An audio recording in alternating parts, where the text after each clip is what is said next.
ठीक है, वैसे आ जाएंगे। ठीक, गुड मॉर्निंग क्लास। भैया देखो, मैं तो सीधी सी बात है, क्या होता है विद्यार्थियों के लिए सबसे बढ़िया एक चीज होती है, कौन सी? सुबह का टाइम। और सुबह का टाइम तुम लोग उठना नहीं चाहते। तुम लोग की वजह से मुझे भी उठ देखा था क्या होता है। अब मेरी भी आदत तुम लोगों ने खराब कर रखा है। पहले 6 बजे सुबह लेता तो सही बता रहा, बड़ा अच्छा लगता था, बड़ा अच्छा लगता था सुबह गुड मॉर्निंग बोलने का। और सही बता रहे, वही आदत बढ़ गई है भैया, सही बता रहे, मन करता है कि गुड मॉर्निंग बोलूं, है पर होता क्या, गुड आफ्टरनून बोलो, गुड इवनिंग बोलो। तो भैया मैं सभी साथियों का, जितने भी साथी आ चुके हैं सभी का हार्दिक स्वागत करता हूं।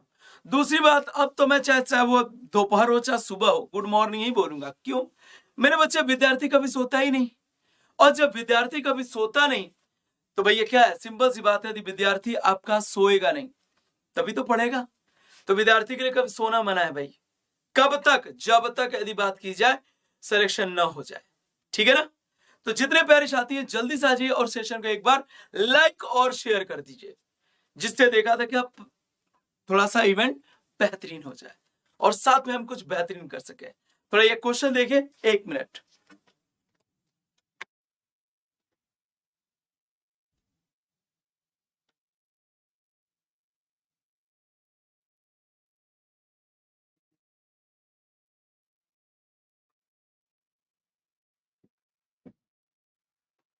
तो यार देखो, मेरा बड़ा मन करता था कि भैया सुबह सुबह जो गुड मॉर्निंग क्लास ऐसे बोलने का, पर तुम लोगों ने क्लास लगा रखी है ऐसी भैया, कर सकते हैं पूछो नहीं भाई साहब।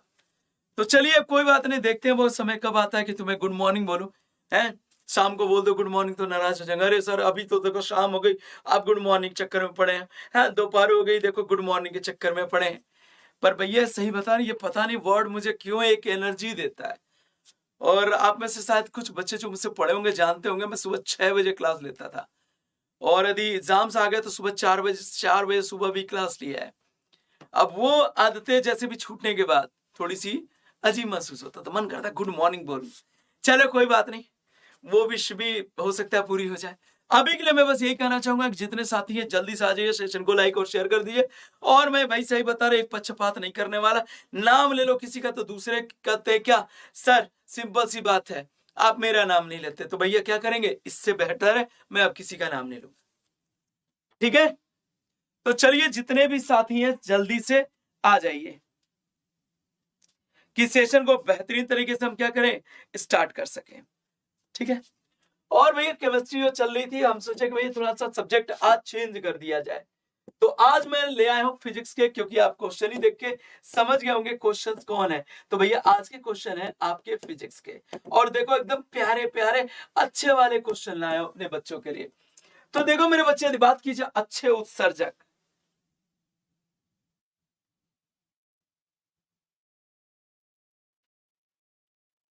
ठीक है ना, यदि बात कीजिए अच्छे उत्सर्जक अच्छे अवशोषक होते हैं।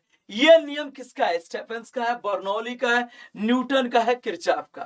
तो भैया कह सकते हैं good emitters are the good absorber, this is a law given by, मतलब ये जो नियम है इनमें से बात कीजिए किस वैज्ञानिक के द्वारा, जो भी आपका क्या किया गया, दिया गया।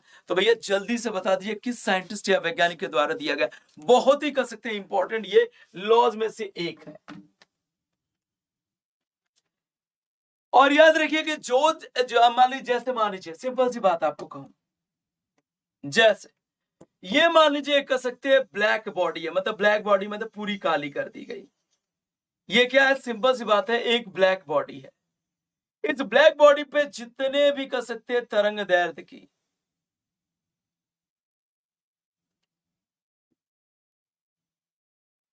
जो भी मतलब रेडिएशंस पड़ेंगी, जिस भी तरंग दैर्ध्य की, ये अब्जॉर्ब करने के बाद जब इसको गर्म करना बंद करेंगे तो क्या करेगा, ये जितने वेवलेंथ की कह सकते हैं तरंग, वो क्या नाम है, वेव, ये अब्जॉर्ब करेगा सबको। ये क्या करेगा, वो सबको धीरे धीरे क्या करेगा, रेडिएट करेगा, इमिट करेगा। ठीक है, परंतु यही यदि कह सकते हैं कि यदि कोई कह सकते हैं व्हाइट या सफेद रंग की चीज है तो वो क्या करेगी, सिंपल सी बात है, चीजों को एब्जॉर्ब करने के बजाय वो क्या करेगी, सिंपल सी बात है, रिफ्लेक्ट करेगी। तो ये नियम मेरे बच्चे किसका है, सिंपल सी बात कर सकते हैं, किरचॉफ्स का लॉ है मेरे बच्चे। ठीक है, चलिए। और यदि बात की जाए बर्नौली जो थ्योरम है आपका फ्लूइड डायनेमिक्स मतलब कर सकते द्रव गतिकी मतलब से संबंधित है। और बर्नौली थ्योरम का एक फेमस एग्जांपल है कौन सा, एरोप्लेन का टेक ऑफ मतलब एरोप्लेन का उड़ना।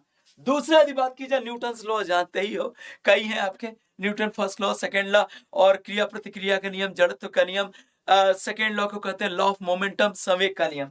रहे बात स्टेफेंस ने कहा था कि जो भी कर सकते ऑब्जेक्ट, जो भी मतलब इमिट करता है या जो भी मतलब रेडिएशन इमिट करता है, ये डायरेक्टली प्रोपोर्शनल होता है किसके, ये डायरेक्टली प्रोपोर्शनल होता है टेम्परेचर के पावर 4 के। ठीक है ना, मतलब जो वस्तु जितनी ज्यादा गर्म होगी उतनी ज्यादा वो रेडिएशन को इमिट करेगी, उत्सर्जित करेगी। ठीक है, आओ तो आज प्यारे प्यारे वाले बढ़िया बढ़िया क्वेश्चंस लाए जो एग्जाम्स में पूछे गए हैं। निम्नलिखित में से कौन सा उष्मा का सबसे अच्छा सुचालक है, इनमें से बात की जाए which of the following is the best conductor of, कह सकते हैं क्या, हीट। बताइए इनमें से सबसे अच्छा यदि बात की जाए कह सकते हैं क्या, हीट, ये कह सकते हैं उष्मा का अच्छा संचालक, ये सुचालक कौन सा है। Question number B. अभी मैं कहता यहां पे क्या, अभी मैं कह देता आपको कि इलेक्ट्रिसिटी, तुरंत आप आंसर दे देते, एकदम दौड़ के आंसर देते। तो मेरे बच्चे यदि बात की जाए तो देखो भैया उष्मा का which of the following is the best conductor of heat, तो भैया गर्म पानी क्या होगा, उष्मा का सबसे अच्छा सुचालक होगा। परंतु यदि यही बात की जाती कि भैया इलेक्ट्रिसिटी या विद्युत धारा का, तो इसमें गर्म पानी, ठंडा पानी, आश्रित जल मतलब डिस्टिल वाटर से ये क्या होगा, ये बेस्ट कह सकते हैं कंडक्टर, ये बेस्ट, इनमें से बेस्ट कंडक्टर ऑफ इलेक्ट्रिसिटी होता, क्या होता, विद्युत का इनमें से सबसे अच्छा सुचालक होता।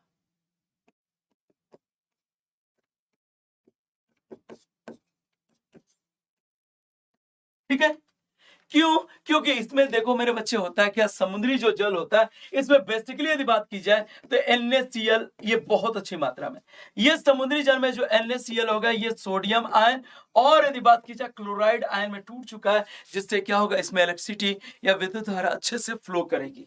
ठीक है, चल चले बच्चा, चल अगला देखो मेरे बच्चा, उष्मा का एसआई मात्रक कौन सा है, वाट, एम्पियर, जूल, न्यूटन। तो जितने साथी जुड़ जा रहे हैं सभी का मैं हार्दिक स्वागत करता हूं एग्जामपुर पे। ठीक है ना, तो चलिए, तो भैया इस चैनल पे सभी साथियों का मैं स्वागत करता हूं। उष्मा की बात की जाए एसआई मात्रक क्या है, वाट, एम्पियर, जूल, न्यूटन। अब देखो यार बहुत ही इजी क्वेश्चन है और इस क्वेश्चन में आप गलती नहीं करोगे।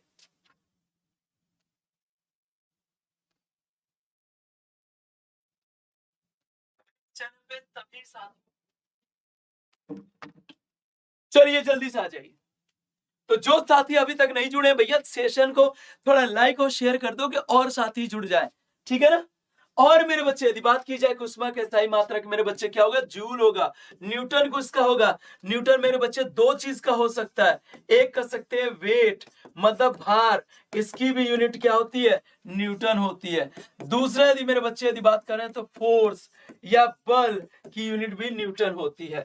मेरे बच्चे वॉट यदि किसकी होती है, तो वॉट मेरे बच्चे पावर, या इसे मेरे बच्चे क्या कर सकते हैं, पावर या शक्ति या सामर्थ्य, इनकी जो यूनिट होती है ये।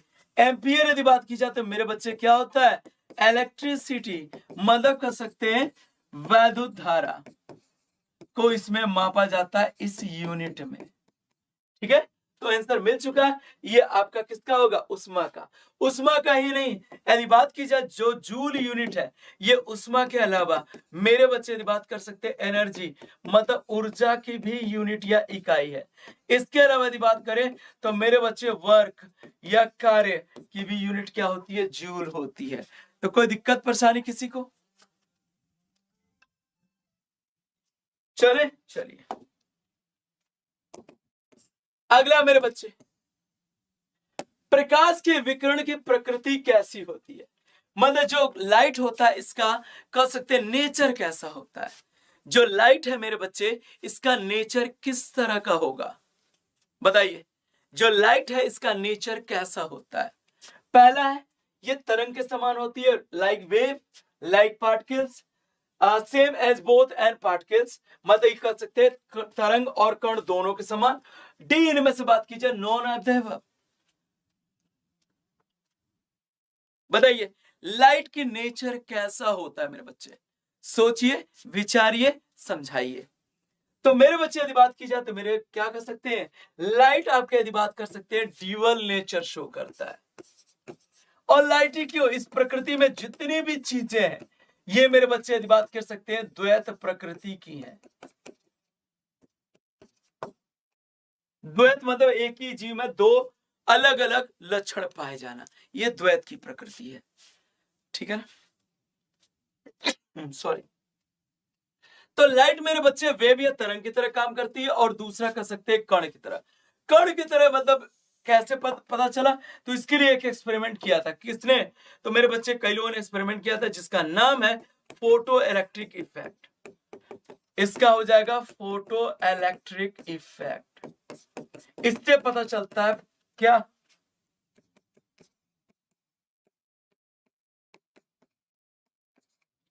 प्रकाश वैद्युत प्रभाव। प्रकाश वैद्युत प्रभाव को एल्बर्ट आइंस्टाइन ने बहुत अच्छे से एक्सप्लेन किया था, जिसके लिए इन्हें नोबेल प्राइज मिला, ठीक है ना। तो सिंपल सी बात है, ये प्रकाश वैद्युत के लिए क्या,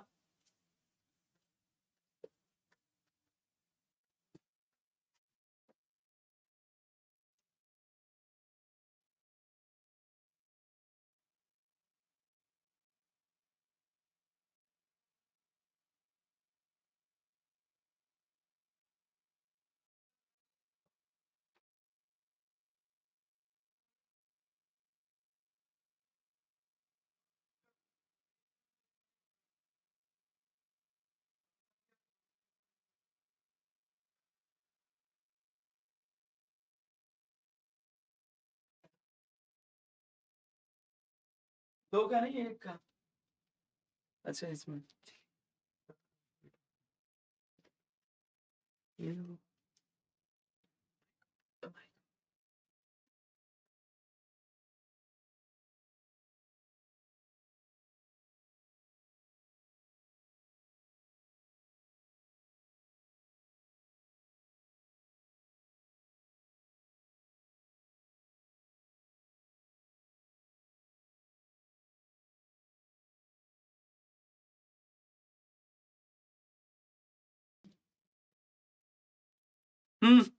चलो मेरे बच्चे कुछ टेक्निकल इश्यूज हो गया था। मैंने फोन में मैं भी देखता रहता हूँ ना कि कहीं कोई दिक्कत तो नहीं आती बच्चों की, कई बार कमेंट नहीं देख पाता, ठीक है ना। तो इसलिए मेरे बच्चे क्या, मैं देख रहा था कि यार अचानक वॉइस थोड़ी सी मुझे लग रहा है कि नहीं आ रही थी, कुछ होगा इश्यू, क्या कर सकते हैं बेटा। आप देखो इंटरनेट वो सब इंसान ने बनाया, इंसान खुद को तो स्वस्थ रखना पाता, तो चीजों में तो कुछ ना कुछ दिक्कत आ ही जाएगी, ठीक है। तो मेरे बच्चे यहाँ से फोटो इलेक्ट्रिक इफेक्ट के लिए क्या, एल्बर्ट आइंस्टाइन को मेरे बच्चे की बात की जाए तो क्या दिया गया था, सिंपल सी बात है Nobel prize. Theory of relativity या कह सकते हैं सापेक्षता के सिद्धांत के लिए उन्हें नहीं दिया गया था, ये याद रखिएगा। दूसरी यदि बात की जाए वेव या तरंग नेचर के क्या एग्जाम्पल हो सकते हैं, तो मेरे बच्चे एक नहीं कई चीजें हो सकती है, जैसे reflection of light, reflection, reflection, refraction, diffraction, ये कुछ आपकी प्रकाश की घटनाएं हैं, ठीक है ना। तो ये कह सकते हैं क्या, प्रकाश के परावर्तन अपवर्तन की जो घटना है, और यदि बात कर सकते हैं मेरे बच्चे क्या, विवर्तन, और भी है मैंने ज्यादा नहीं लिखा। ये जो घटनाएं हैं ये मेरे किसके, वेव या तरंग प्रकृति के हैं, ठीक है। तो भैया हम यही सोचते हैं कि भाई कैसे भी आपकी क्लास खराब ना हो, ठीक है मेरे बच्चे, इसलिए थोड़ा सा मैंने देखा। तो उम्मीद करता हूं भैया सबको समझ में आ गया होगा फोर्थ का सी। आगे इतना समझाने के पीछे सिर्फ एक रीजन है कि आपके कॉन्सेप्ट क्लियर है, ये नहीं कि बस अब मैंने क्वेश्चन करना है, अरे भाई इसका ये आंसर, ना ना तुम पूछ ना सकते। क्यों नहीं पूछ सकते भाई? तो इसलिए प्रकाश का वेग अधिकतम होता है किसमें? निर्वात, कांच, पानी, उपरोक्त में से कोई नहीं। किसमें यदि बात कर सकते हैं क्या? जो लाइट की स्पीड है मैक्सिमम, अधिकतम होती है। जल्दी से बता दीजिए, इनमें से यदि बात की जाए किसमें लाइट की स्पीड मैक्सिमम या अधिकतम होती है? कोई आंसर, कोई विचार?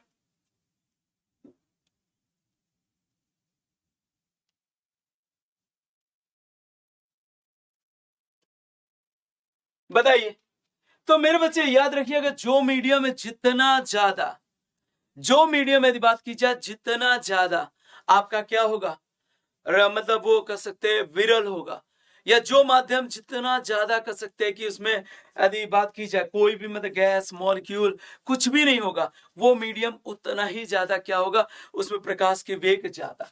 तो इनमें से देखो सबसे कम मतलब सबसे डेंस, सबसे कम जो भी मतलब ऐसा माध्यम कौन सा है जिसमें कोई भी मॉलिक्यूल्स, गैस के मॉलिक्यूल्स या गैस के अणु कुछ भी ना पाया जाए?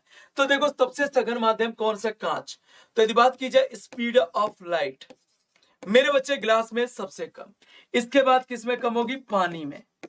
इसके बाद सबसे ज्यादा किसमें होगी? वैक्यूम या निर्वात में। ये किसके? लाइट की स्पीड को लेके, प्रकाश की चाल को है। परंतु यही यदि बात की जाती है मेरे बच्चे क्या, स्पीड ऑफ साउंड, मतलब कह सकते हैं ध्वनि की चाल को लेके यही बात होती। तो मेरे बच्चे इसका क्रम ठीक उल्टा चलता, इसका जो सीक्वेंस है ठीक उल्टा। कांच में सबसे ज्यादा, पानी में इससे कम, निर्वात में बिल्कुल नहीं। क्यों? क्योंकि जो भी कह सकते हैं क्या जो साउंड होती है ये कह सकते हैं क्या, मैकेनिकल वेव है, यांत्रिक तरंग है, और उसको आगे बढ़ने के लिए क्या चाहिए? मीडियम या माध्यम चाहिए। ठीक है, अगला प्रकाश यदि बात की जाए किस प्रकार की तरंग है? अनुप्रस्थ, विद्युत चुंबकीय, अनुदैर्ध्य, ए और सी। मैं किनारे हो जाता हूं थोड़ा सा।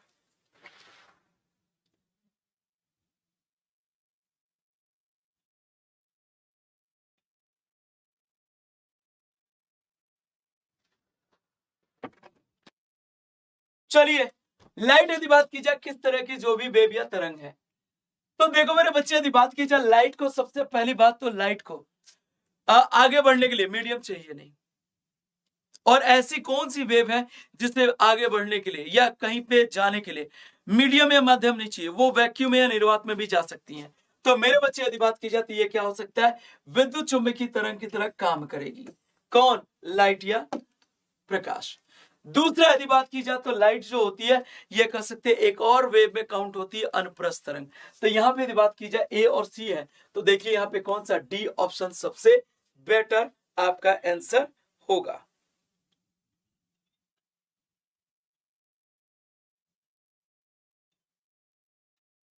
ठीक है, चले चलिए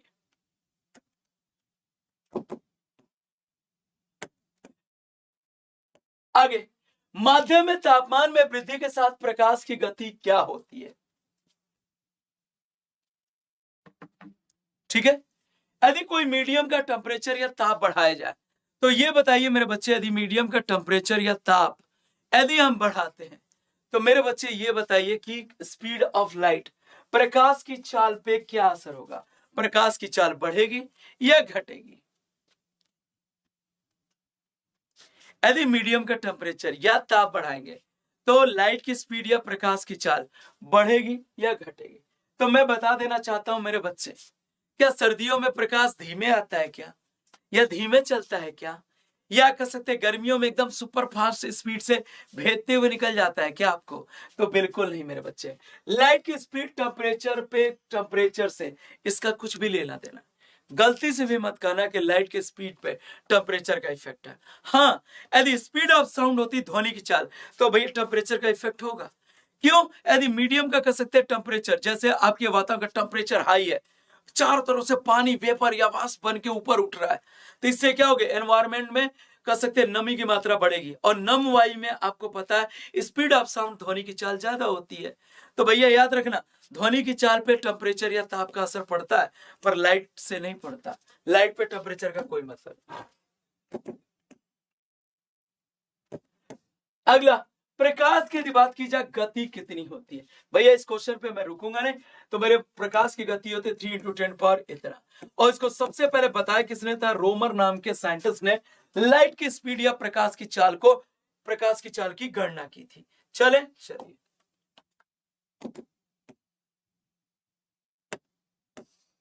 अगला, रेगिस्तान में यदि बात की जाए, मृग मरीचिका बनने का कारण क्या हो सकता है? बताइए। रेगिस्तान में यदि बात की जाए, मृग मरीचिका बनने का मेरे बच्चे कारण क्या हो सकता है? मृग मरीचिका जानते हो ना? एक रावण जो था ना, रावण, हमारे जो रावण थे, दशानन जिसे कहते हैं, गाना सुना होगा, दशानन हूं मैं, है? तो जो रावण थे, उनके कह सकते मामा जी थे, मारिच थे, ठीक है ना? तो मारिच को उन्होंने कहा, ओ मामा देखो, एक काम करो, जाओ भैया, तुम भैया श्री राम जी को इधर उधर करो, हम माता सीता को ले आएंगे। माता सीता तो मैं कहूंगा रावण, उन्होंने सीता ही कहा था, पर अंदर से वो माँ को ही, मतलब उनको आदि शक्ति ही मानते थे। ये तो सिर्फ लीला रचाई थी रावण ने, पर उन्हें आदि शक्ति जगदम्बा वो भी मानते थे कि सीता कोई साधारण स्त्री नहीं, आदि शक्ति जगदम्बा खुद है। तीनों ने भेजा कि मामा कुछ करके आओ जाओ, कि भैया राम जी हटे, हम सीता को उठा लाएं, है? तो भाई मारिच गए हिरण का रूप लेके, हैं? थे मारिच इंसान, पर वो हिरण का रूप लेके गए। तो भैया यहाँ पे मृग मरीचिका, मरीचिका मतलब झूठा, भ्रम होना, ठीक है ना? तो वहां से भैया मृग मरीचिका को याद रखना। तो मृग मरीचिका की मेरे बच्चे घटना कब होगी? जब यदि बात की जाए, प्रकाश का पूर्ण आंतरिक परावर्तन होता है। और प्रकाश का पूर्ण आंतरिक परावर्तन कब होता है? कि जब लाइट मेरे बच्चे किधर से जाती है, बहुत इंपॉर्टेंट कह सकते हैं, ये फैक्ट है, जब लाइट आपकी डेंसर टू रेयरर जाती है, मतलब मेरे बच्चे यदि बात की जाए, लाइट आपके कह सकते हैं सघन माध्यम से किधर जाती है? विरल माध्यम। सघन माध्यम वो होता है कि जिसमें दिखा सकते हैं माध्यम के कह सकते हैं पार्टिकल्स या कण जो भी बहुत ज्यादा होते हैं। जैसे यदि मान लीजिए कह सकते हैं क्या, एक पानी में मिट्टी का घोल है, और एक में और एक मतलब कह सकते हैं एक में मिट्टी का घोल डाल दिया, दूसरे में चीनी डाल कह सकते हैं घोल दिया। तो अब इनमें से यदि बात की जाए, कौन सा माध्यम गाढ़ा दिखेगा? डेंसर मतलब थिक या गाढ़ा, कुछ समझो।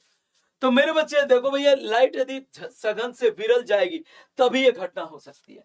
दूसरी ये चीजें हो गई ना भाई। तो भैया मृग मरीचिका में क्या होती है? चीजें झूठी दिखती हैं। रेगिस्तान में कई बार होता है कि जो ताड़ का पेड़ यदि बात की जाए सीधा है, वो देखा तो उसकी उल्टी प्रतिबिंब बनती दिखाई देती है। और कई बार पुराने जो खंडहर है, जहां देखने जाते हो, वो पुराने खंडहर ऊपर आसमान में दिखते हैं। आपको तो लो ये भूतहा खंडहर है, तो भूतहा नहीं है मेरे भाई। कई बार आपने देखा होगा गर्मियों में जब आप सड़क पे जाते हो, लगता है सड़क पे पानी फैला पड़ा, पर पास जाते हो, अरे पानी कहाँ गायब हो गया? अच्छा जी, लग रहा है दोपहर में डाइन डाइन कुछ कर रही थी। कुछ नहीं, ऐसा नहीं। आओ, वर्ण विक्षेपण के वजह से बात की जाए, तो जो वर्ण विक्षेपण है, इसके वजह से क्या होगा? प्रकाश 7 कलर या 7 रंगों में टूट जाएगा। अपवर्तन जानते ही, उसके वजह से तारे टिमटिमाते हुए दिखाते हैं। प्रकाश का प्रकीर्णन, ये घटना वो है जिसकी वजह से आकाश नीला दिखाई देता है, सूर्य उगते और डूबते लाल दिखाई देता है, ठीक है? तो भैया मेरे साथ पढ़ोगे तो मैं पूरी प्रयास करता हूं कि रिवीजन तुम्हारा करा ही दूं। अगला, प्रकाश का रंग किस कारण से नीला दिखाई पड़ता है? सॉरी, प्रकाश नहीं यार, थोड़ा लाइट कुछ ज्यादा ही मतलब आंखों पे पड़ रही तो मैं देख नहीं पाया। आकाश का रंग किस कारण से नीला दिखाई देता है? देखो कितना बेहतरीन क्वेश्चन है। इसमें तुम्हें 2 क्वेश्चन मैं बताऊंगा, बेहतरीन, पर प्रयास तो करो। और थोड़ा लाइक और शेयर कर दो, मैं नाम ना लूंगा, दिल दुखी कर रखा है मेरा तुम लोगों ने, हैं? लाइक और शेयर करते ना हो तो भैया, लाइक और शेयर ना कर रहा हूं, मेरा दिल दुखा पड़ा, मैं ना लूंगा नाम किसी का। तुम सही करो या गलत करो, जाओ, ठीक है?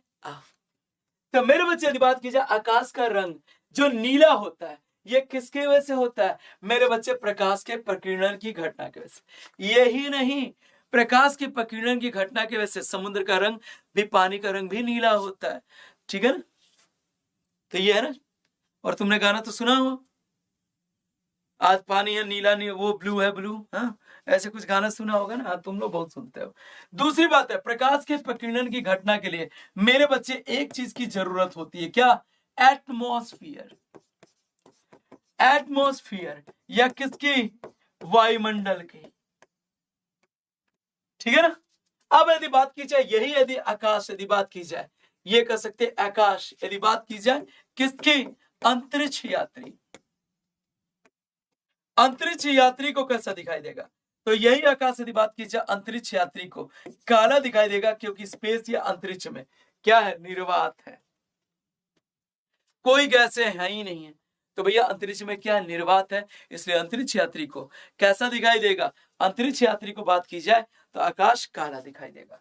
ठीक है, चलिए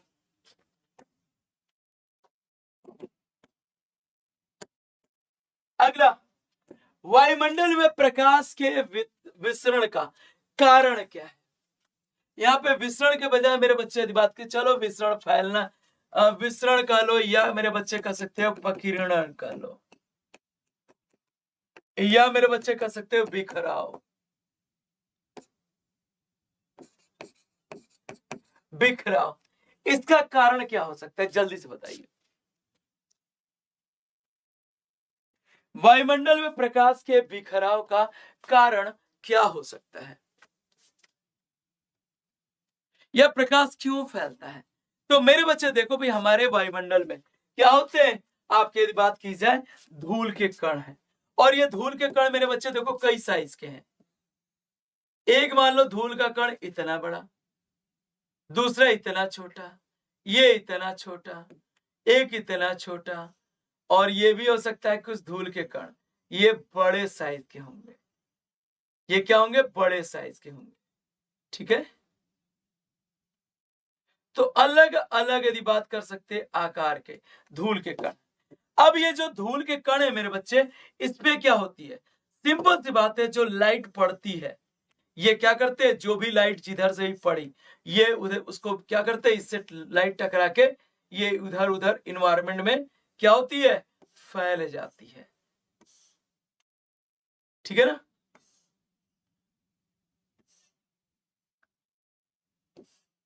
ऐसे तो धूल के कणों से क्या होती है? लाइट टकरा के इधर उधर वातावरण में क्या होती है?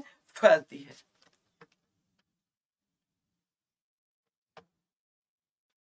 चले तो ये, चलिए फिर आइए अगला, किस रंग के प्रकाश का अपवर्तनांक सबसे कम होता है? यदि बात की जाए किस रंग के, यदि बात की जाए प्रकाश का अपवर्तनांक सबसे कम होता है। अपवर्तनांक जानते हो? किसी मीडियम का यदि अपवर्तनांक जितना ज्यादा होगा, वो उतना ज्यादा लाइट को अपनी तरफ मोड़ सकती है। तो मेरे बच्चे ये बताइए कि मेरे क्या इनमें से कौन सी लाइट है जिसका अपवर्तनांक यदि बात की जाए सबसे कम होगा?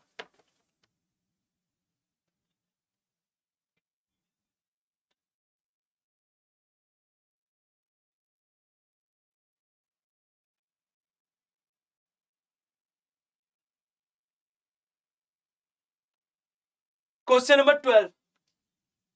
तो मेरे बच्चे यदि बात की जाए सबसे ज्यादा अपवर्तनांक किसका होगा, ये जान लो। तो मेरे बच्चे यदि बात की जाए सबसे ज्यादा अपवर्तनांक इसका होता है। कैसे याद रखो वो भी बताता हूं, और सबसे कम इसका। अब मैं बताता हूं, ध्यान से सुनना। ये देखो मेरे बच्चे, अपने प्रिज्म का नाम सुना होगा, प्रिज्म सुने होंगे ना? ये खास तरह के कांच से बनता है। ये मेरे बच्चे प्रिज्म, आज अब नहीं भूलोगे। प्रिज्म पे यदि बात की जाए क्या डाली जाती है? प्रिज्म में यदि मान लीजिए कर सकते हैं क्या? श्वेत प्रकाश यदि डाला जाता है तो प्रिज्म में सबसे ऊपर, तो मेरे बच्चे यदि बात की जाए प्रिज्म में सबसे ऊपर कौन सी लाइट देखो, और सबसे नीचे एक लाइट मैं बनाता हूं,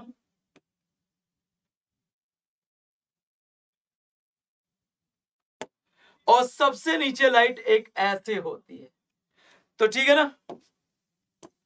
तो ये मेरे बच्चे क्या हो गया, लाल प्रकाश, रेड लाइट। और ये यदि बात कर सकते हो क्या, बैगनी। तो जो रंग प्रिज्म में सबसे मतलब ज्यादा मुड़ता है प्रिज्म के आधार की तरफ, उसका अपवर्तनांक सबसे ज्यादा। और जो रंग या कलर पे ये कह सकते हैं क्या, प्रिज्म के ऊपर की तरफ ही रहेगा, मतलब प्रिज्म में ज्यादा मुड़ता नहीं है, वो मेरे बच्चे उसका अपवर्तनांक कम। तो लाल का अपवर्तनांक सबसे कम और बैगनी का सबसे ज्यादा। क्लियर हो गया, कोई दिक्कत परेशानी मेरे बच्चों को? तो 12 का ए। अरे वाह, ये देखो कितना शानदार ऑफर है भैया, दिल खुश करने वाला। तुम्हारी कह सकते हैं दिवाली की खुशियों को दोगुना तिगुना करने के लिए, या जो मेरे बच्चे प्रिपरेशन कर रहे हैं एग्जाम्स के, अलग अलग आपके एग्जाम्स की प्रिपरेशन कर रहे हैं, उनको खुशियों की सौगात देने के लिए दिवाली पे एग्जामपुर ला रहा है एक बेहतरीन क्या ऑफर। ये ऑफर तो देखो एकदम दिल खुश हो जाने वाला बेहतरीन ऑफर है। और ये ऑफर मेरे बच्चे क्या, जितने भी कोर्सेज चल रहे हैं आपके एग्जामपुर के, ठीक है ना, चाहे वो किसी भी चैनल्स के, सब पे यदि बात कर सकते हैं 75% का ऑफर मिलेगा। परंतु जो टीचिंग चैनल इसमें मैं पढ़ाता हूं, ठीक है ना, उसमें एक कह सकते हैं बैच है, आधार बैच। ये सुपर टेट MCQ बैच है। सुपर टेट की जो तैयारी करते हैं उसके लिए MCQ बैच लॉन्च किया गया। वो भैया 151 का है, उस पे भैया 75 नहीं रहेगा। क्यों यार, 191 रुपया, 151 रुपया तो ऐसे ही है यार, ऊपर से 75 कर दोगे यार, बचेगा क्या मेरे भैया, हैं दोस्तों? तो भैया उस पे नहीं है। बाकी यदि बात कर सकते हैं इसके अलावा और जो टीचिंग एग्जाम्स के हो गया, या टेकपुर जो चैनल है, टेकपुर के टेक्निकल जितने कोर्सेस हैं, एग्जामपुर के कर सकते हैं, जो बाकी UPSI, यूपी लेखपाल कर सकते हैं, ये क्या नाम है, दिल्ली पुलिस, ठीक है ना, SSC GD कांस्टेबल, ये तमाम यदि बात कर सकते हैं, या अदर जो चैनल्स है, क्विज मास्टर हो गया मध्य प्रदेश, ये MP exam Exampur channel, Bihar channel हो गया, इन पे जितने भी कोर्सेज चल रहे हैं बाकी अलग अलग चैनल्स पे, उन पे सभी पे 75% का ऑफर। तो मुझे लगता है इससे अच्छा बेहतरीन ऑफर या आपके लिए दिवाली का इससे बेहतरीन गिफ्ट हो नहीं सकता। अरे देना है ना दिवाली को गिफ्ट। अब मान लो घर में बहनें हैं, हाँ बहनें, उन्हें कौन सा भैया ये दे दो, बहन को तुम देखो, बहन लो तुम ये क्या नाम है चॉकलेट खाओ, हैं ये चॉकलेट खाओ खुश हो जा। अरे क्या खुश होगे? भाई बहन छोटे, उन्हें एक ये क्या करते, ये कोर्स दे देते हैं, सिलेक्शन हो जाते तो याद रखते कि भैया या दीदी ने मतलब एक कोर्स हमें खरीद के दिया था, जिसकी वजह से आज हम पैरों पे खड़े। गिफ्ट ऐसे दिए जाते हैं जिससे मतलब पूरी जिंदगी बदल जाए। तुम देते हो क्षणिक वाला, ये लोग गोलगप्पे खाओ, ये चॉकलेट खाओ, ये कोई गिफ्ट है? कोई गिफ्ट नहीं। चांदी का सिक्का दे दिया, सोने का, उतने देर के लिए खुश, क्या मतलब है? ये दो ना, ये दो, सोने चांदी हीरे से भी बहुत ज्यादा, ये इसके प्राइस पे मत जाओ, इसका मूल्य उससे भी ज्यादा महंगा है। दुनिया में सबसे बड़ा कह सकते हैं दान या कह सकते हैं उपहार, ये ज्ञान होता है। ये दो, सिलेक्शन लेगा पूरी जिंदगी भर तुम्हें भगवान की तरह पूछेगा, ठीक है ना। तो भैया एग्जामपुर का हमेशा से नियति यही रही है, और यही वजह आज दिन दोगुनी रात चौगुनी एग्जामपुर प्रगति कर रहा है। क्यों? नियत सही है। नियत सही ना होना तो आप लाख प्रयास कर लो, कभी आगे नहीं बढ़ते। हमारी नियत है देने की, ना कि लेने की। हाँ, हम लेते हैं थोड़ी बहुत चीजें आपसे, क्योंकि ये सिस्टम रन करानी है, लाखों करोड़ों बच्चों की जिंदगियां बदलनी है, तो इसमें आपका सहयोग जरूरी है। या समझ लीजिए आप जो हमें कुछ देते हैं, ये गुरु दक्षिणा ही समझ करके दे दीजिए, ठीक है ना। हमें नहीं चाहिए ज्यादा, हमें नहीं चाहिए ये शान बंगले या शान शौकत की जिंदगी। हमें देख कर सकते हैं अध्यापक बनने में ही हम जैसे भी, हमें इसी पे फक्र होता है, और हमें फिर फक्र हो रहा है कि हम फिर दे रहे हैं समाज को कुछ। तो मेरे बच्चे यहाँ पे यदि बात की जाए, दिवाली जो गिफ्ट ऑफर है, ये 75% का ऑफर आपको लेने के लिए आपको एक कोड यूज करना कभी नहीं भूलना है मेरे बच्चे। वो कोड कौन सा यूज करना है?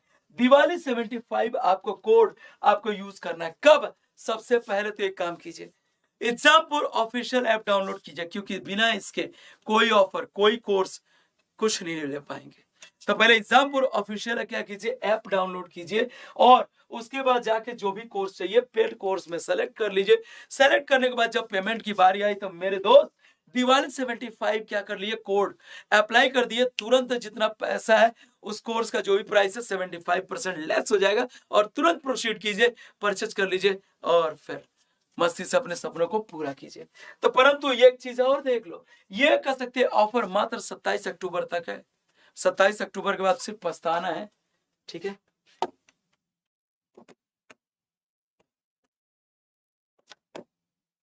खुद भी कर दिए, औरों को भी प्रमोट कीजिए। मोटर कार में पीछे के दृश्य को देखने के लिए कौन सा दर्पण होता है? मोटर कार का लो चाहे बाइक हो, पीछे से कोई वाहन आ रहा है, इसको देखने के लिए भैया कौन सा कर सकते हैं इनमें से? मिरर या दर्पण। प्लेन मिरर से कर सकते हैं, कॉनकेव कॉनकेव मिरर, समतलोत्तर दर्पण। एक मिनट मेरे बच्चे, यहां पे होगा प्लेन कॉनकेव मिरर, ठीक है? तो ये कर सकते हैं plane concave mirror, concave mirror, convex mirror. तो मेरे बच्चे याद रखिएगा भैया, पीछे से जो भी वाहन आ रहा है उसके इमेज या प्रतिबिंब आपको छोटी दिखनी चाहिए, तभी आप देख पाओगे। इसके लिए इमेज या प्रतिबिंब को छोटा जो बनाता है मिरर और क्लियर बनाता है, वो कौन सा मिरर है मेरे बच्चे? उत्तल दर्पण का, ठीक है? और अवतल दर्पण का किसमें डेंटिस्ट यूज करते हैं? दंत चिकित्सक यूज करते हैं। और देखो आ ही गया क्वेश्चन। क्वेश्चन में 40 है, दाढ़ी बनाने के लिए काम में दाढ़ी बनाने के लिए काम में लाया जाता है कौन सा दर्पण? उत्तल दर्पण, अवतल दर्पण, समतल दर्पण, कह सकते हैं ये क्या अवतलोत्तर दर्पण। इनमें से कौन से मिरर का उपयोग हम सेविंग करने के लिए या दाढ़ी बनाने के लिए करते हैं? मेरे बच्चे बचपन से सुनते आ रहे किसका? अवतल दर्पण। अब यदि बात की जाए दाढ़ी बनाने, क्यों? मैं तो कहता हूं मेकअप करने के लिए भी भैया क्या करो, तुम इसी मिरर का उपयोग करो। क्यों? मैं बताता हूं। ये जो मिरर है ना, इमेज को बड़ा करके दिखाता है। तो भैया सेविंग करते हैं लोग, कहते हैं कोई बाल छूट तो नहीं गया? तो भैया बारीकी से चीजों को बड़ा करके देखने के लिए किसका? अवतल दर्पण का उपयोग। और जो स्त्रियां ये इसी मिरर का उपयोग मेकअप के लिए करती हैं। क्यों? अरे कहीं कुछ क्रीम पाउडर जो भी लगाया वो कहीं छूट तो नहीं गया? तो बारीकी से देखने के लिए वो भी जो मिरर जो मेकअप के लिए छोटा सा लेकर घूमती हैं, वो भी कौन सा? कॉनकेव मिरर होता है, ठीक है ना? जिससे क्लियर आपको दिख सके चीजें बेहतर तरीके से, ठीक है ना? तो ये उनको भी क्या करना चाहिए? यदि उत्तल यूज कर रही है तो कोई बात नहीं, उन्हें कॉनकेव यूज करना चाहिए अच्छे से। दूसरी चीज यही नहीं, डेंटिस्ट भी इस मिरर का यूज करता है। कैसे? मेरे बच्चे डेंटिस्ट के पास ऐसा करके कोई इंस्ट्रूमेंट होता है, ठीक है? और यहाँ पे आगे कर सकते हैं क्या?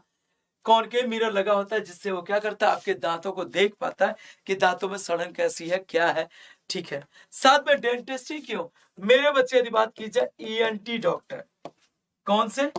मेरे बच्चे यदि बात की जाए तो कौन से? ईएनटी मतलब कर सकते हैं ईयर, नोज, और कर सकते हैं थ्रोट, कान, नाक, कान, नाक। और यदि बात की जाए गले के जो डॉक्टर ये भी यूज करते हैं, किस लिए? कि भैया मान ली कान में कोई इन्फेक्शन तो नहीं है, गले में कोई इन्फेक्शन तो नहीं है, या हमारे कर सकते हैं क्या? आपके नाक में, इसको देखने के लिए। अब देखो कई बार होता है कि गले में भी स्टोन बनते हैं, आपने सुना है? नेक या गले में भी स्टोन बनते हैं। इधर होती है टॉन्सिल। टॉन्सिल क्या हो जाती है? कई बार टॉन्सिल में इन्फेक्शन हो जाता है, आप ध्यान नहीं देते हैं, तो जो टॉन्सिल है उसमें क्या होते हैं? स्टोन बन जाते हैं। डॉक्टर बड़ी केयरफुली उसको निकालते हैं। तो टॉन्सिल सिर्फ स्टोन आपके किडनी में नहीं बनता है, गले में भी कई बार टॉन्सिल बन जाते हैं। इसका ध्यान रखा कीजिए, इससे दर्द होता है। वैसे तो कई बार निकल भी जाता है, पर कई बार डॉक्टर की जरूरत पड़ती है। अगला मेरे बच्चे, जो रेड ग्लास है, लाल कांच अधिक गर्म करने पे मेरे बच्चे कैसा दिखाई देगा? हरा, नीला, लाल, पीला।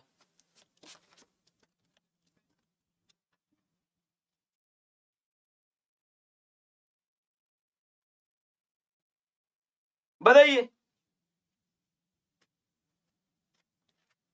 जो लाल कांच है यदि बहुत गर्म करेंगे तो ये कैसा दिखाई देने लगेगा?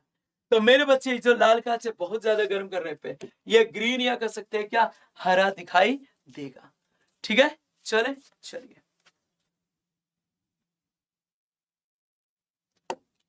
अगला। मेरे बच्चे यदि बात की जाए निकट दृष्टि दोष, ये बहुत अच्छा क्वेश्चन है, थोड़ा देखिए। निकट जो दृष्टि दोष से पीड़ित व्यक्ति को चश्मे में बात की जाए तो कौन सा मतलब निकट दृष्टि दोष के लिए कौन सा कर सकते हैं लेंस का उपयोग करना चाहिए? अवतल लेंस, उत्तल लेंस, किसका? पहली बात तो ये जान लो भैया, निकट दृष्टि दोष में यदि बात की जाए होता क्या है, तो मेरे बच्चे यदि बात की जाए ये आपकी यदि बात की जाए आई बॉल, ये नेत्र गोलक है, ये आपकी लेंस है, ठीक है। यहां से क्या होगी, जो रेज या किरण होगी,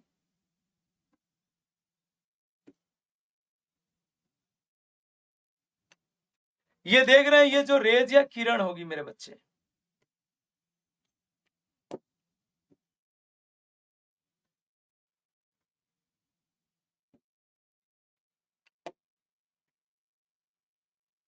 ये यदि बात की जाए मेरे बच्चे क्या, रेटिना, तो किरण कहां हो जा रही है भैया, रेटिना से पहले ही क्या हो रही है, फोकस हो जा रही है। तो इसके लिए कौन सा लेंस, देखो तो ये जो लेंस यूज करेंगे, ये कौन सा, आपका कॉनकेव मिरर, कॉनकेव लेंस का या उत्तल लेंस का उपयोग करेंगे। दूसरी चीज है निकट दृष्टि दोष में, निकट या नजदीक की चीजें तो दिखाई देती है, परंतु यदि बात की जाए दूर की नहीं दिखाई देती है, ठीक है। चलिए एक काम कर दीजिए भैया, थोड़ा सेशन को शेयर भी करते चलो लल्ला। अब ये क्वेश्चन बहुत अच्छा क्वेश्चन है, क्या क्वेश्चन है, ध्यान से पढ़ना।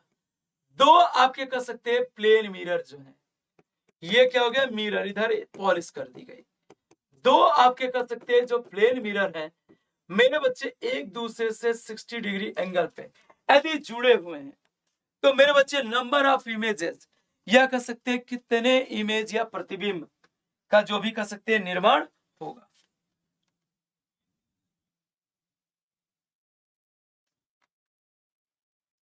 बताइए कितने इमेजेस या प्रतिबिंब का ऐसी स्थिति में फॉर्मेशन होगा। बहुत अच्छा क्वेश्चन है, थोड़ा दिमाग लगाएंगे तो चीजें हो जाएंगे, प्रयास तो कीजिए। फार्मूला बताना पड़ेगा, नहीं फार्मूला बता दिया तब तो फिर आंसर आ ही जाएगा। और सेशन को जितने लोग हैं थोड़ा लाइक और शेयर भी कर दीजिए, जल्दी से थोड़ा सेशन को लाइक और शेयर करें फटाफट, मैं कुछ ना सुनूंगा। चलिए लाइक और शेयर कीजिए। तो मेरे बच्चे इसके लिए क्या, number of images n equal to, formula लगा दो, कई लोगों ने लगा भी दिया देखो, और कई अभी मुंह ताक रहे हैं। 360 डिग्री बाई थीटा माइनस 1। अब यहां पे बात की जाए थीटा की वैल्यू मेरे बच्चे कितनी है, कोण की वैल्यू 60, कुछ ना करो 360 डिग्री अपॉन 60 डिग्री माइनस 1, तो कितना हो गया 6 माइनस 1, कितना हो गया 5। तो मेरे बच्चे यहाँ पे क्या हो जाएगा, ये 5 हो जाएगा, ठीक है। चलिए पर एक क्वेश्चन दे रहा हूं, थोड़ा ढूंढ के आइएगा, पता है तो अच्छी बात है, नहीं पता कोई बात नहीं। ये देखिए दो ये कह सकते हैं मिरर है, और ये जो मिरर है मेरे बच्चे यदि बात की जाए एक दूसरे के क्या है, पैरेलल। ये मिरर यदि बात की जाए एक दूसरे के क्या है, सिंपल सी बात है पैरेलल है, ठीक है। तो ये बताइए नंबर ऑफ इमेजेस, मतलब यदि बात की जाए कितने इमेज या प्रतिबिंब यहाँ पे मेरे बच्चे बनेंगे जब दो मिरर एक दूसरे के समांतर होंगे। ये आपका होमवर्क थोड़ा ढूंढ के आएगा, फिर मैं बताऊंगा। अगला, इंद्रधनुष का निर्माण कैसे होता है, या इंद्रधनुष की बात की जाए इनमें से कौन सी प्रकाश की घटना इंद्रधनुष या रेनबो फॉर्मेशन के लिए होता है। तो जब तक ये क्वेश्चन के आंसर ढूंढते हैं मैं कुछ चीजें बता दूं। रेनबो फॉर्मेशन हमेशा क्या कर सकते हैं, क्या आफ्टर रेनफॉल, मतलब वर्षा होने के बाद बनता है, पहली चीज। दूसरी बात, कभी भी रेनबो या कह सकते हैं इंद्रधनुष जिधर आपका सूर्य है उसके जस्ट अपोजिट बनता है, जिधर सूर्य है उधर नहीं बनता। और यह भी हो सकता है एक से ज्यादा रेनबो फॉर्मेशन हो जाए, यह भी हो सकता है। तो हमेशा याद रखिएगा कि जो इंद्रधनुष का निर्माण होता है हमेशा सन जिधर होगा उसके जस्ट अपोजिट। तो मेरे बच्चे यदि बात की जाए तो यहाँ पे क्या होता है, सिंपल सी बात है, प्रकाश के अपवर्तन और प्रकाश के पूर्ण आंतरिक परावर्तन की जो घटना है, ये मेरे बच्चे यदि बात कर सकते हैं रेनबो फॉर्मेशन, या कह सकते हैं क्या इंद्रधनुष के निर्माण के लिए क्या रिस्पॉन्सिबल है। आइए ये क्वेश्चन भी ऐसा है कि कोई ऐसा एग्जाम नहीं हो सकता जिसमें इस तरह के क्वेश्चंस आपको न मिले। ध्यान से पढ़िए, बहुत अच्छा क्वेश्चन है। 1.5 मीटर वाले लंबे व्यक्ति को अपना फुल इमेज या प्रतिबिंब जो भी मिरर में देखने के लिए मिरर की हाइट कितनी होनी चाहिए? एक व्यक्ति है जिससे अपना क्या करना है, इमेज या प्रतिबिंब देखना कि मैं कैसा दिखता हूं, ठीक है ना, जिसकी हाइट है 1.5 मीटर, तो उसे अपने पूरा मतलब बॉडी को देखने के लिए कितने हाइट का मिरर जो भी उसे चाहिए? बताइए मेरे बच्चे, कितनी हाइट का मिरर चाहिए? तो मेरे बच्चे देखो भैया, सिंपल सी बात है,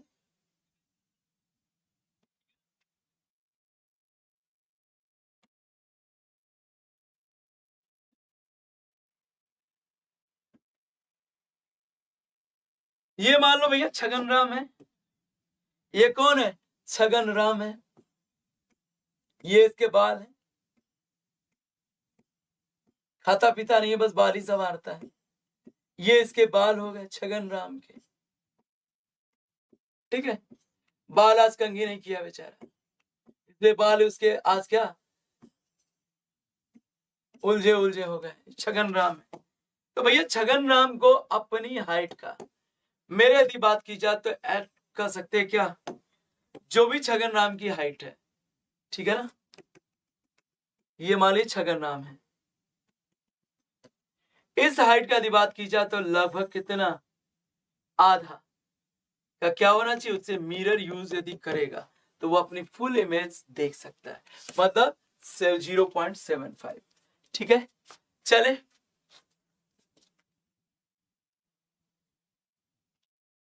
ठीक है।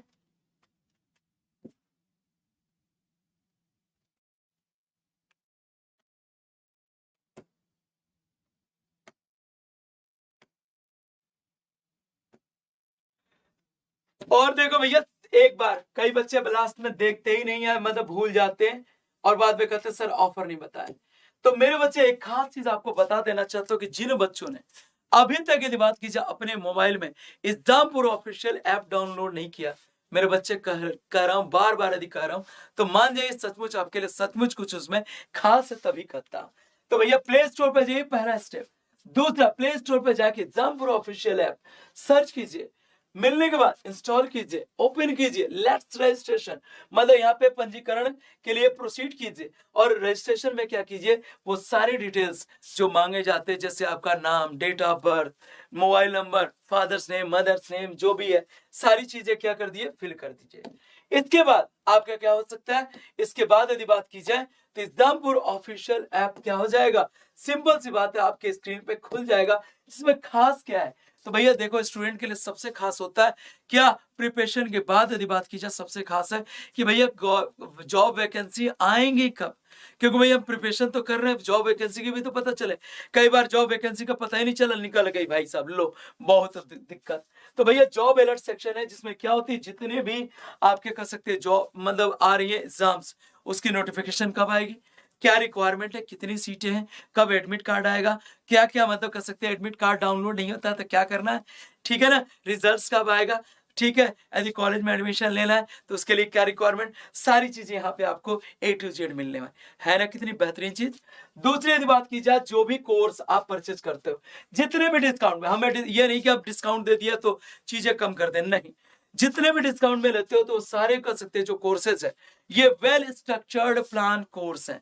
वेल स्ट्रक्चर्ड प्लान कोर्स मतलब ये होता है कि इस कर सकते हैं जो कोर्स में मतलब कौन कौन से टीचर हैं, कौन सा टीचर कौन सा सब्जेक्ट पढ़ाएगा, और कौन सा सब्जेक्ट में यदि बात की जाए कौन सा टॉपिक कितने दिन में कंप्लीट, या ओवरऑल सब्जेक्ट वो कोर्स कितने दिन में कंप्लीट होगा, कितनी वैलिडिटी है, क्या है, सब कुछ इसमें रहता है कोर्स ज्वाइन करने के साथ।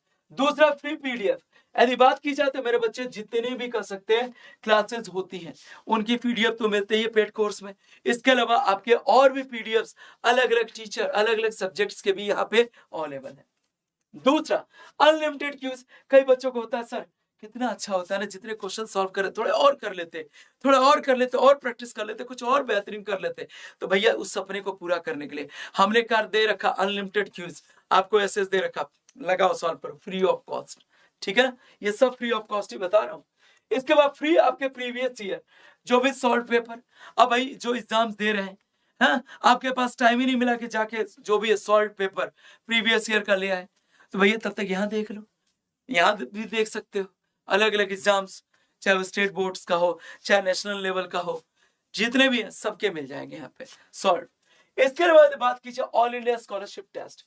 तो मेरे बच्चे यदि बात कीजिए ऑल इंडिया स्कॉलरशिप टेस्ट एग्जामपुर का बहुत खास होता है और इसमें कुछ बेहतरीन ही देता है, ठीक है ना। तो भैया जितने लोगों ने अभी तक एग्जामपुर ऑफिशियल ऐप डाउनलोड नहीं किया कर लीजिए, क्योंकि कहीं ऐसा ना हो कि क्या हो जाए कोई भैया स्कॉलरशिप टेस्ट हो और एग्जामपुर ऑफिशियल ऐप था ही नहीं, आपने कभी यदि था भी कभी खोला ही नहीं कि पता चले क्या चल रहा है। तो मेरे बच्चे एग्जामपुर ऑफिशियल ऐप डाउनलोड करने से फायदा नहीं होगा, डेली उसको खोलिए, सर्च कीजिए कुछ नया तो नहीं आया, ठीक है ना।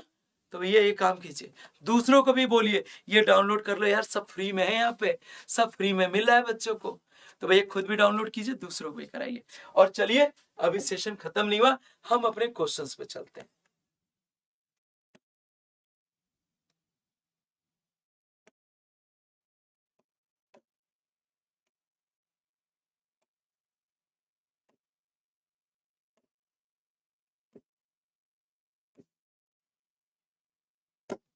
अभी देखो अगला क्वेश्चन नंबर 20, दूर की वस्तुओं का निरीक्षण करने के लिए किस प्रकाशीय यंत्र का उपयोग करते हैं। मतलब दूर की कोई चीज है उसको ऑब्जर्व करना है, देखना है या उसको जानना है, तो इनमें से मेरे बच्चे किसका यूज करेंगे, किस ऑप्टिकल या प्रकाशीय यंत्र का उपयोग करेंगे। सरल सूक्ष्मदर्शी, संयुक्त सूक्ष्मदर्शी, इलेक्ट्रॉन माइक्रोस्कोप, सूक्ष्मदर्शी, दूरदर्शी, इसकी इंग्लिश होगी टेलीस्कोप। बताइए किसका उपयोग करेंगे। दूर है और देखना है, समझदार के लिए इशारा काफी है, तो मेरे बच्चे इसके लिए किसका उपयोग करेंगे, दूरदर्शी का, टेलीस्कोप का, ठीक है। चलिए तड़ित चालक क्या होते हैं, आप सोचिए तब तक मैं कुछ बनाता हूं। तड़ित चालक यदि बात की जाए क्या होते हैं, सोचिए तब तक मैं बना के आपको दिखाता हूं। ये मान लीजिए कोई बिल्डिंग है, बिल्डिंग के ये ऊपरी छोर है ऐसे, ठीक है ना। ये बिल्डिंग हो गया, बिल्डिंग के कह सकते हैं ऊपरी ये जो भी छोर है।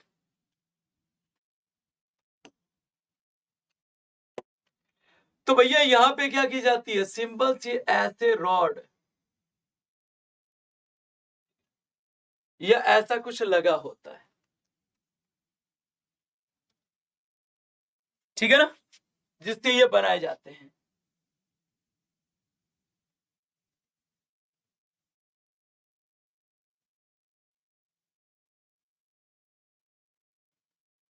तो देखिए बताइए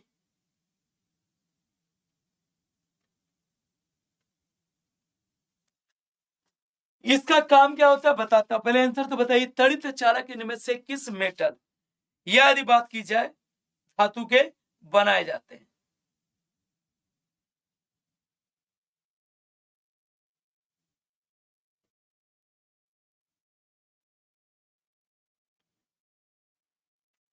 और तड़ित चालक का काम क्या है, तो मेरे बच्चे यदि बात की जाए मैं बता देता हूं हिंट। तड़ित चालक में यदि बात की जाती है, ये क्या करते हैं, जो भी बिजली गिरती है इसको क्या जमीन के अंदर क्या करते हैं, ये डिस्पोज करने का काम ये करते हैं। कौन, तड़ित चालक। कोई आंसर।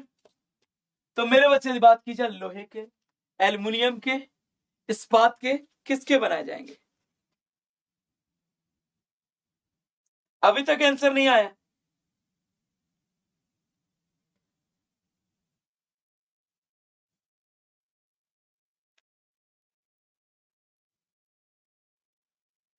तो मेरे बच्चे इनमें से बात की जाए सबसे ज्यादा विद्युत का सुचालक कौन सा है, लोहा, एल्युमिनियम, इस्पात। तो मेरे बच्चे जनरली ये बनाए जाते हैं कि क्या तांबे और तांबे के एलॉय या मिश्र धातु के। क्यों, तो मेरे बच्चे देखो तांबा क्या होता है, ये कह सकते हैं ये धातु है, जब ये वाटर से रिएक्शन करेगा तो ये धीरे धीरे तांबा ये भैया खत्म होने लगेगा। तो इसलिए क्या की जाती है भैया, ये किसके एलॉय के बनाए जाते हैं, एलॉय के जो भी मिश्रण से बनाए जाते हैं, जिससे क्या हो सके, सिंपल सी बात है, ये तांबा आपका मतलब जो भी इसका क्षय ना हो, क्योंकि क्षय होगा तो भैया क्या हो जाएगी, भैया फिर से लगाना पड़ेगा। तो ये क्या करती है, जो भी बिजली गिरती है उसको जमीन में ये निरावेशित कर देती, डिस्चार्ज कर देती। तो ये कॉपर और कॉपर के एलॉय के। अगला मेरे बच्चे, विद्युत बल्ब की यदि बात की जाए, जो फिलामेंट है मेरे बच्चे किस तत्व के बने होते हैं, तांबा, सीसा, टंगस्टन, लोहा।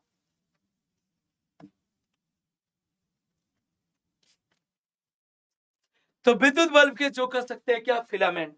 मेरे बच्चे यदि बात की जाए किसके आपके बनाए जाते हैं, तो भैया सभी ने आपने सुना होगा किसके आपके बनाए जाते हैं, टंगस्टन।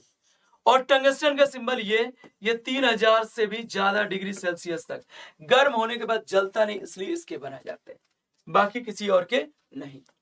परंतु यदि बात की जाए वो जो कैमरा होता है, क्या कैमरा, कैमरा जानते हो ना, फोटो स्टिल फोटोग्राफी के लिए, इसकी यदि बात की जाए जो फिलामेंट होते हैं मेरे बच्चे ये किसके बनते हैं, कभी याद किया है। कैमरे के जो फिलामेंट या तंतु यदि बात की जाए तो मेरे बच्चे ये किसके बनते हैं, Mg, या इसे मेरे बच्चे क्या बोलते हैं, मैग्नीशियम। किसके बनते हैं मेरे बच्चे यदि बात कर सकते हैं, मैग्नीशियम धातु के। क्यों मैग्नीशियम के बनते हैं, क्योंकि मैग्नीशियम के जब वायर या तार को आप जलाते हो तो सफेद चमकीली रोशनी उत्पन्न करता है, और सफेद जितनी सफेद चमकीली रोशनी उत्पन्न होगी फोटोग्राफी उतनी क्लियर आएगी, इसलिए इसका उपयोग करेंगे। चले,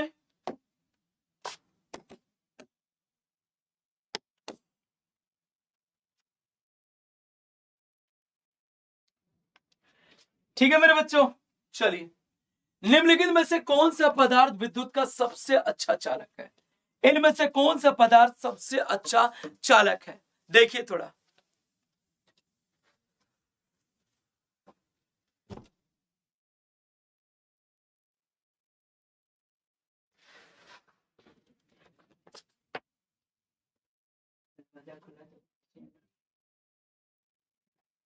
तो मेरे बच्चे यदि बात की जाए इनमें से विद्युत का सबसे अच्छा चालक कौन सा हो सकता है, सोना, चांदी, ताम्र, अभ्रक।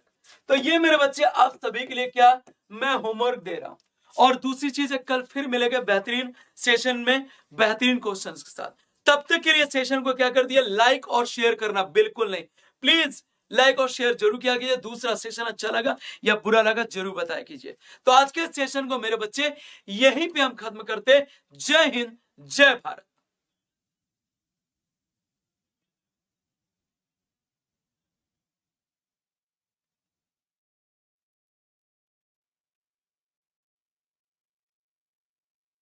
हम्म